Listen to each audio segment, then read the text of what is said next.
Hey, internet peoples, it's your old friend Dominic Tringali doing my IMDB review show like always. So my internet has been like just garbage lately. I got that all figured out and fixed. So expect me to be putting up all these videos in the near future.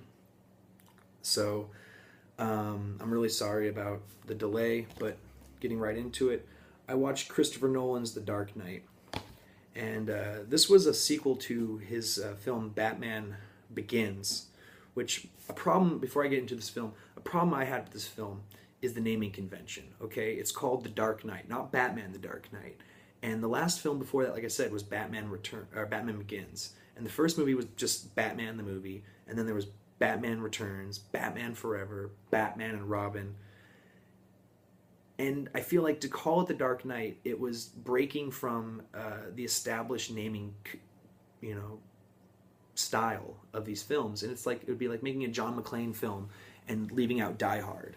And so, or making a film with lightsabers and not mentioning the word Star Wars at any point in the title. So it really kind of irked me a little bit. But Christopher Nolan's an amazing director. He got on my radar back in like 2000, 2001 when he did a film called Memento, which I'll be doing later in this series, reviewing, and I can't wait actually because I love fucking talking about Memento. So anyway, this film just made just buckets of cash. I mean, it just rained from the heavens in 6 days. It made more money than Batman Begins made in its entire run in the theater, and it joined the elusive billion-dollar club, and that's an achievement a film doesn't unlock every day. It's pretty amazing whenever a film breaks the 999 million mark. I mean, if a film makes that much money in the first place, $1 billion. Oh my God, money just raining from heaven. Speaking of money, though, why I'm talking about the old films just before I move on.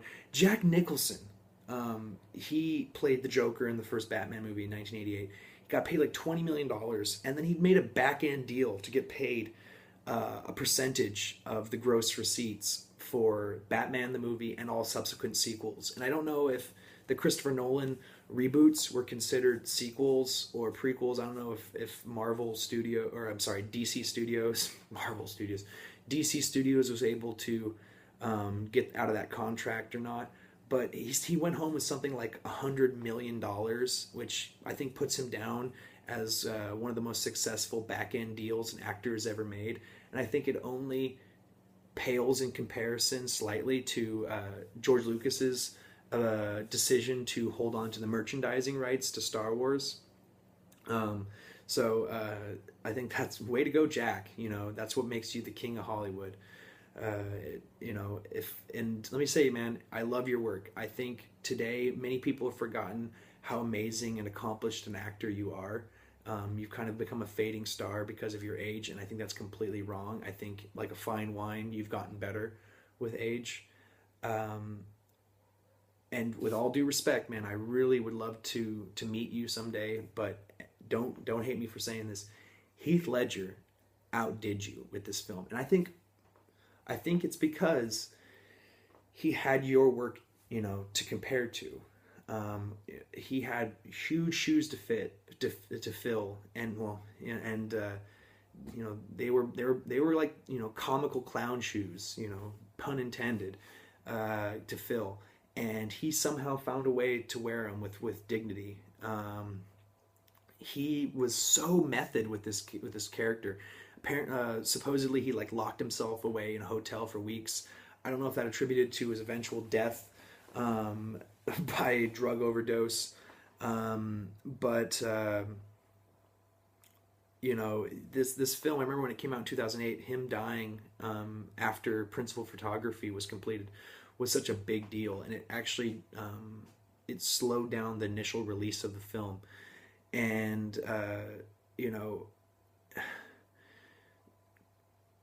I still think that Christopher Nolan did such an amazing job with this film. He's one of those directors that he's as good a writer as he is a director. And he wrote this film with his brother of all people, and I think that's really awesome. I love brother teams. The Coen brothers in particular come to mind, and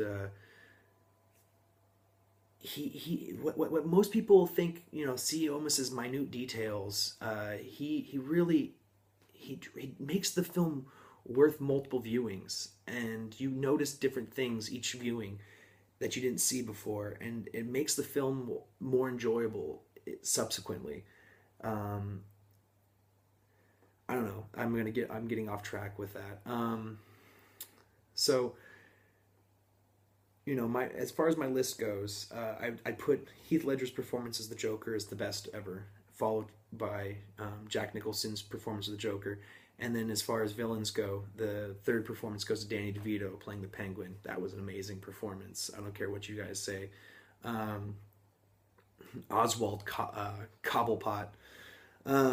So things I didn't like about this film, because I've already talked about what I love, which was the Joker, who, like I said, was just this deeply cerebral, calculating, cruel person who, as Alfred so eloquently puts it, just wants to see the earth burn.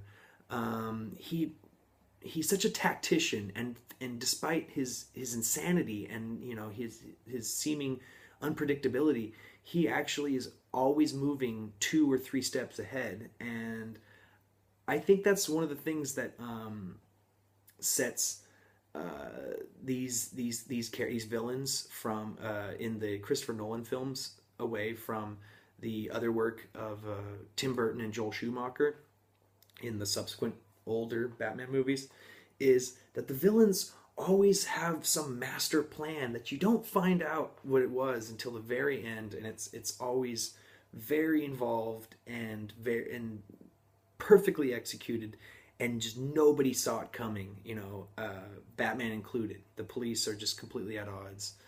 So things I didn't like about this film: no Batarang, and that's such an iconic weapon of Batman, that it was too much really for me to ignore when you have the naming convention problems that I mentioned earlier. No new Batmobile, even though we saw the Bat Bike breakaway vehicle, kind of like we saw with the cigarette breakaway Batmobile in Batman Batman Returns. So that kind of annoyed me a little bit. And then a little bit of a spoiler: I'd really love to ask Christopher Nolan what his, and I couldn't find it in the director commentary at all, what his logic behind who lives and who dies in the end. It just seemed a little off to me, considering the real world ramifications of actor deaths and whatnot. So I'll leave it at that. I don't want to ruin any more about the film. So, God, what was his name? Cillian Murphy, who plays Dr. Crane, also the Scarecrow. He breaks off and he gets to make a cameo in this film, which he subsequently makes a cameo in the third Christopher Nolan Batman film. So it makes him the only villain, to my knowledge, who gets to play himself in 3 films. And that's just awesome. I think he does a really good job as the Scarecrow. And I like him more as Dr. Crane than the Scarecrow. I really didn't like that mask thing he wears. And speaking of the appearance of the villain, I didn't really like Eckhart's CGI Two-Face. I'm really happy that was a very small part of the film, because if it was like him doing that for hours with the two, I would have really disliked it. It made him really kind of creepy, but it was just cartoonish, and not like good cartoonish like the Batman animated series, like bad cartoonish. A personal gripe of mine, but this movie came out in 2008, which doesn't seem that long ago, but technology jumps just exponentially. So in 6 years, what seems like, easy today was like impossible 6 years ago technologically, with CGI.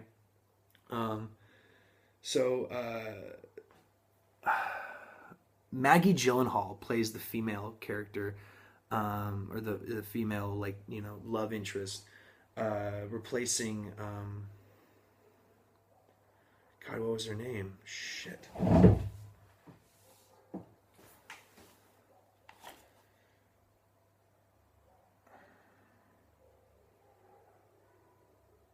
Who cares? Tom Cruise's ex-wife. Um, and I thought that was really interesting. She didn't want to do. She didn't want to be in. She didn't want to be in this film. I thought that was just like insane. Personally, I don't know if that had something to do with uh, her conversion to insanity as Tom Cruise's love squeeze. Um, so this film, like I said, made a buttload of cash, and it was the first comic book film to win an Academy Award, and it was given posthumously to Christian Bale for his portrayal as the Joker. And I've already kind of beaten to death my thoughts on him as an actor and him as a character in this film. I don't know what else I can really say.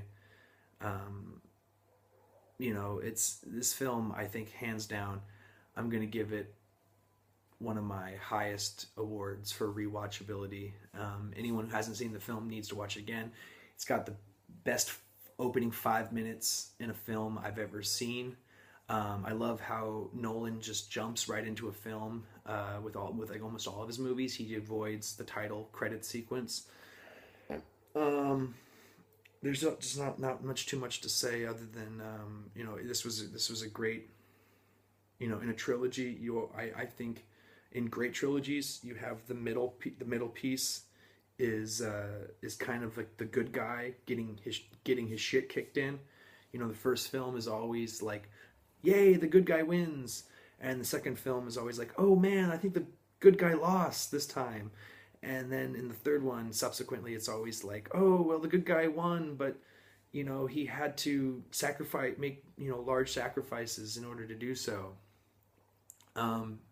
You watch a lot of classic, amazing trilogies in film, and, that is what happens. And this film isn't any different, and it kind of follows the hero's journey that you see in the great classics, not film in particular, but written works. So anyway, next week, well, I'm going to be doing it before the end of this week, but my next film I'm going to be doing is Pulp Fiction, Quentin Tarantino's masterpiece, and the first film by him on this list. That we'll have a few more by the time we're done.